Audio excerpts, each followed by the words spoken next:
If you've never purchased a piece of property before, you've never bought a home before, I would say look into a RD loan, a rural development loan. The USDA has a program that they will help you with your down payment, so you don't have to have this mass amount of money out of pocket to be able to acquire a piece of land. This will be absolutely marvelous for people that are struggling to come up with money down because they're feeling the tightening of the prices of groceries going up. They're feeling the tightening of the price of their rent going up, but they still want to be able to afford a home. They still want to be able to afford a property. What you're going to want to do is get your mind outside of the city.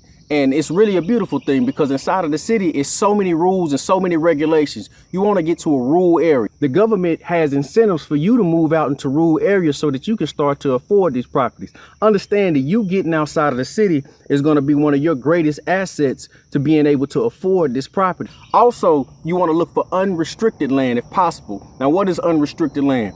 That means you don't have your homeowners association. You don't have your local community telling you you can't play your music too loud. This is an area where you can get out, and if you want to, you can build your own septic system. If you want to, you can install your own well. What am I saying? These are things that you probably won't be able to afford to do, especially if you're not financially in the best position. But what you lack in financial means you can make up in willingness and your willpower to be able to get out and do the work and get these things done. Also understand that simply moving to a rural area is a plus for you because land is much cheaper out there. Land doesn't cost as much as it costs inside of the city whenever you move to a rural area. Let's just say your credit score won't allow you to get a rural development loan. Your next move, I believe, that you should start to look into is owner finance property.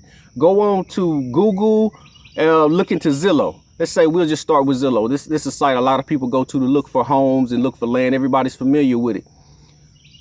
Go 50 miles, 100 miles, 150 miles outside of your major metropolitan area and start to search there. You'll find property where there might be a person that posted it for $120,000.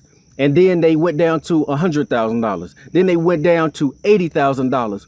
What you'll find with these landowners or these property owners, that these are motivated sellers. These are people that are struggling for whatever reason to move this particular property.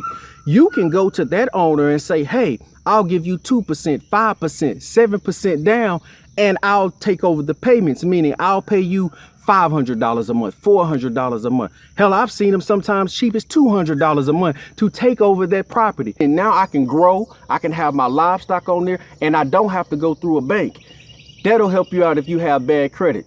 There's a program called Adopt a Lot where you can go find old abandoned cars, old abandoned trash, and clean up that lot. Once that lot is cleaned up, you can also do a deal through this program that you take over possession of that lot. Now you can use this lot to farm on the lot. And when I say farm, I mean grow your fruits, your vegetables, basically create a community garden if you want to. Well, with this garden, now you have the ability to farm inside of the city. So there's many different ways that you can acquire land. There's many different ways that you can acquire your property. Sometimes we just have to think outside of the box.